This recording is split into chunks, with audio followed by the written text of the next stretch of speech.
بسم اللہ الرحمن الرحیم۔ السلام علیکم۔ آج ہم بات کریں گے AMH، لو AMH، یعنی AMH سے بنتا ہے اینٹی ملیرین ہارمون۔ یہ فیمیل سیکس ہارمون ہے، یعنی اینٹی ملیرین ہارمون۔ تو اس میں یہ بہت انفارمیٹیو پروگرام ہے، بڑی انفارمیٹیو ویڈیو ہے جو ابھی میں بتا رہا ہوں آپ کو، اور اس میں میری جو مائیں اور بہنیں ہیں وہ بھی اس پروگرام کو اچھی طرح سے دیکھ سکتی ہیں اور اس سے فائدہ اٹھا سکتی ہیں۔ یہ جو ابھی ہم ان حالات میں دیکھ رہے ہیں کہ لوگ اتنے مصروف ہو گئے ہیں کہ جب ان سے بات کی جاتی ہے کہ جی آپ کی عمر 25 سال ہے، اب آپ شادی کر لیں، تو وہ کہتے ہیں نہیں جی ابھی ہمارا تھوڑا سا بزنس سیٹ ہو جائے تو اس کے بعد ہم دیکھیں گے۔ اور اگر کسی فیمیل سے بھی بات کی جاتی ہے تو وہ کہتی ہے کہ جی میری تو ابھی عمر ہی نہیں ہے۔ تو اس طرح سے ٹائم گزرتا جاتا ہے، اور اگر 30 سال کے بعد جب وہ شادی کرتے ہیں تو پھر وہ پریگننسی پلاننگ کرتے ہیں، اور اس کے بعد پھر 2-3 سال گزر جاتے ہیں، ان کی ایج مور دین 35 ہو جاتی ہے، اور اس کے بعد جب وہ اس بات پہ آتے ہیں اور سیریس ہوتے ہیں تو وقت گزر چکا ہوتا ہے، which can not be reversed۔ اس میں ہوتا یہ ہے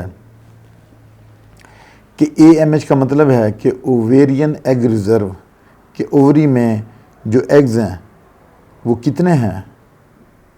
ہم فیمیل کی ایج کا اندازہ تو کر سکتے ہیں کہ اس کی 35 ایئرز اس کی ایج ہے، لیکن جو اس کی اووری ہے اس کا اندازہ یا اس کا جو ہم ایویلیویشن کرتے ہیں اس کی ہم AMH ہارمون سے کرتے ہیں۔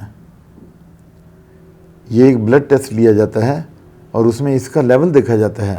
اگر اس کا لیول جو ہے ہارمون کا 2 سے 6 تک ہے، 2 سے 6 نینو گرام پر DL ہے، پھر تو ٹھیک ہے۔ اور اگر 2 سے کم ہے، 1 نینو گرام پر DL ہے، تو وہ پھر کم ہے۔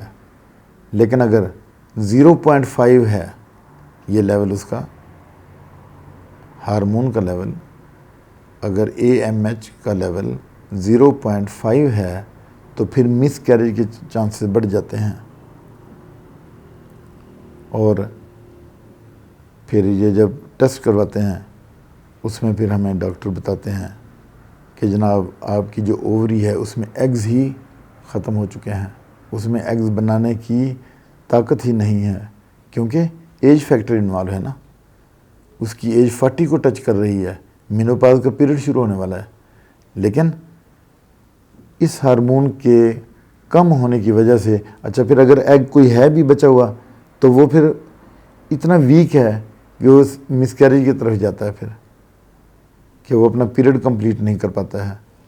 تو اسی طرح سے جو فیکٹرز ہیں جو اس لو AMH کو افیکٹ کرتے ہیں، ان میں سب سے پہلے ایج ہے، کیونکہ فرٹائل ایج تو تھی 20 سے 30 تک، لیکن وہ پیریڈ تو گزر گیا، ابھی ایج جا رہی ہے مور دین 35۔ تو اس میں جو اووری میں ریزرو تھا فولیکلز کا اور ایگز کا وہ بہت کم ہے اور نہ ہونے کے برابر ہے، تو اس لیے ٹیسٹ کروانا بہت ضروری ہے۔ تو اس کے بعد یہ انہیریٹڈلی بھی ہوتا ہے۔ تو تیسری بات یہ ہے کہ اس میں اگر کوئی سموکنگ کرتا ہے تو اس کی وجہ سے بھی یہ پرابلم ہو سکتی ہے۔ تو اس میں یہ بھی دیکھا گیا ہے کہ اگر FSH کا لیول، یعنی فولیکل سٹیمولیٹنگ ہارمون کا لیول اگر زیادہ ہے تو اینٹی ملیرین ہارمون کا لیول کم ہے، اور ایسٹروجن کا لیول بھی کم ہے۔ ان حالات میں اوویلیشن نہیں ہوتی۔ جب اوویلیشن نہیں ہو رہی تو پھر ایگ بھی نہیں بنے گا، جب ایگ نہیں بنے گا تو پھر فرٹیلائزیشن کہاں سے ہوگی۔ تو اس کے کچھ سمٹم ہیں، ہم دیکھ لیتے ہیں کہ ہمیں کیسے پتہ چلتا ہے کہ ابھی آپ AMH کہ ہائی لیول پہ ہیں یا لو لیول پہ ہیں. اس میں پیریڈز کا فلو بھی کم ہو جاتا ہے. آپ کا جب موڈ سوئنگ ہوتا ہے، یعنی ایک اس طرح سے آپ کا یعنی ہر وقت چڑچڑا پن سا رہنا، اور اس کے بعد پھر پور کوالٹی آف ایگ، پھر اس کے بعد یہ ہے کہ دل نہیں لگ رہا اور بڑی عجیب سی کیفیت ہوتی ہے. یعنی آپ کی سائیکل بھی بے شک ریگولر ہے لیکن اوویلیشن نہیں ہو رہی. تو لیس اے ایم ایچ جو ہے وہ 3 چیزوں پہ ڈیپینڈ کرتا ہے. ایک ایج ہے، دوسرا ڈیوریشن آف انفرٹیلٹی ہے، اور تیسرا فولیکل ان اووری. یعنی اے ایم ایچ سے ہمیں اووری کی ایج کا پتہ چلتا ہے. جس طرح ایج کو ریورس نہیں کیا جاتا ہے، اسی طرح اووری کو بھی اس کی ایکچوئل فارم میں ہم نہیں لا سکتے کہ یہ اس طرح سے اچھی کوالٹی کے ایگ پیدا کرے. کیونکہ جب عمر بڑھتی ہے تو اووری کی جو وہ استطاعت کم ہو جاتی ہے، اور جب یہ 40 پہ جاتی ہے تو اووری میں ایگ ریزرو ختم ہو چکے ہوتے ہیں، نہ ہونے کے برابر ہوتے ہیں.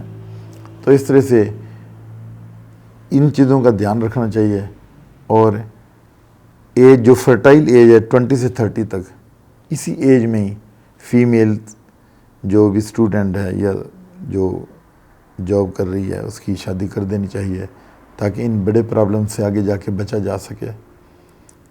کیونکہ جب اووری ہی کام کرنا چھوڑ دے گی اور ایگ ریزرو ختم ہو چکے ہوں گے تو پھر میرج کا کوئی فائدہ نہیں. تو اسی لیے فیمیلز جو یہ ٹیسٹ کروائیں اے ایم ایچ، تو اس سے وہ اپنا اندازہ لگا سکتے ہیں کہ ان کی اووری کی ایج کیا ہے اور اووری میں کتنی قوت ہے ابھی. تو اس کے ساتھ ہی میرا یہ پروگرام ختم ہوتا ہے. آپ سے اجازت چاہتا ہوں، اور پھر وہی آخری بات کہ آپ میرے چینل کو سبسکرائب کریں تاکہ میرے آنے والی نئی ویڈیوز ساری آپ کو نوٹیفیکیشن ملتے رہیں. شکریہ. اللہ حافظ.